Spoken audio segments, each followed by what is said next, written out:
ഇത് mass മോട്ടോഴ്സിന്നാണ്. Dream Yuga നമ്മൾ വർക്കിന് കയറ്റിയിട്ടുണ്ട്. നമുക്കതിനകത്ത് പറഞ്ഞിരിക്കുന്നവർക്ക് general service, water service, self check ചെയ്യുക, ഓയിൽ ചെക്ക് ചെയ്യുക, അത്രയാണ് മെയിനായിട്ട് പറഞ്ഞത് കേട്ടോ.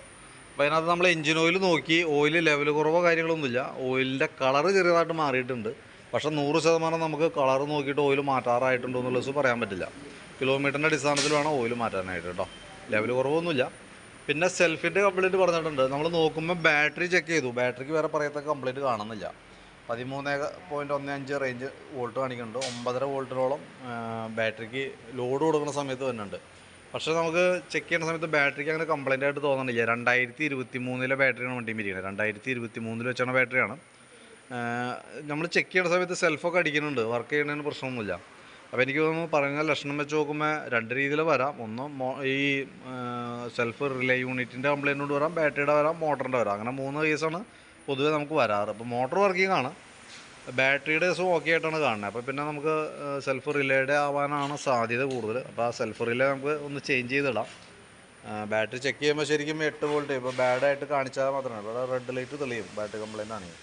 അപ്പോൾ അങ്ങനെയാണെങ്കിൽ മാറ്റാം. നമ്മൾ പുതിയ ബാറ്ററി വെച്ചിട്ടും പ്രത്യേകിച്ച് കാര്യമൊന്നുമില്ല. നമ്മളിപ്പോൾ കറക്റ്റായിട്ട് വെറുതെ കാര്യം 3 വർഷം പഴക്കമുണ്ടെങ്കിൽ പോലും ബാക്കിയത്തെ ഭാഗം കറക്റ്റ് ആണെങ്കിൽ പിന്നെ നമുക്ക് ബാറ്ററി മാറ്റണേൽ വലിയ കഥയില്ല. തൽക്കാലം നമുക്ക് സെൽഫ് റിലേ ഒന്ന് മാറ്റിയിടാം. അതിന് ശേഷം ഉണ്ടോ എന്ന് നോക്കാം. ആണെങ്കിൽ മാത്രം ചെയ്താൽ മതി. ബാക്കിലത്തെ ബ്രേക്കിൻ്റെ കേസൊക്കെ നമ്മൾ ചെക്ക് ചെയ്തു. ബ്രേക്ക് ലൈനറൊക്കെ പുതിയ ലൈനർ അടക്കണം. ഹോണ്ടയുടെ ഒറിജിനൽ ലൈനർ അടക്കണേ, പുതിയ ലൈനർ. അപ്പോൾ ബ്രേക്ക് നമുക്കൊന്ന് അഴിച്ച് ഗ്രീസ് ചെയ്ത് റിസെറ്റ് ചെയ്താൽ മതി. ചെയിൻ ചെറിയൊരു ലൂസ് ഉണ്ട്, അത് നമുക്കൊന്ന് ടൈറ്റ് ചെയ്തിടാം. എയർ ഫിൽറ്ററൊക്കെ നമ്മളൊന്ന് ക്ലീൻ ചെയ്യാൻ വേണ്ടി അഴിച്ചാണ്. പുതിയ ഫിൽറ്റർ അടക്കണം, നമ്മൾ തുടച്ച് ക്ലീൻ ചെയ്ത് റിസെറ്റ് ചെയ്താൽ മതി. പിന്നെ കാർബറേറ്ററുമായി ബന്ധപ്പെട്ട് പ്രത്യേകിച്ച് കംപ്ലയിൻറ്റുകൾ നിലവിലില്ല. ഞാനീ പറയുന്ന കേസ് പ്രത്യേകം ശ്രദ്ധിക്കുക.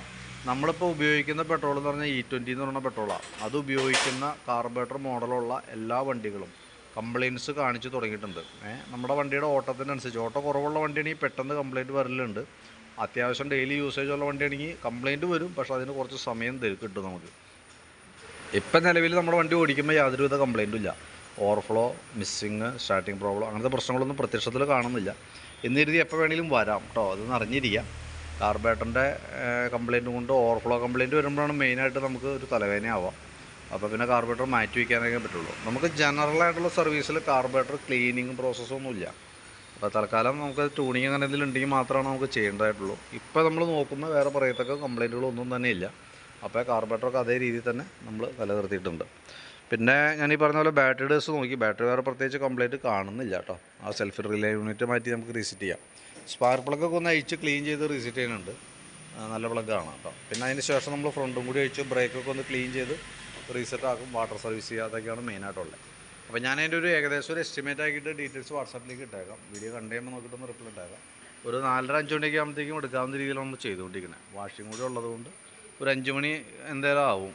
അതിക്ക് മുമ്പ് ആവുകയാണെങ്കിൽ കോൺടാക്റ്റ് ചെയ്തോളാം. ഓക്കെ.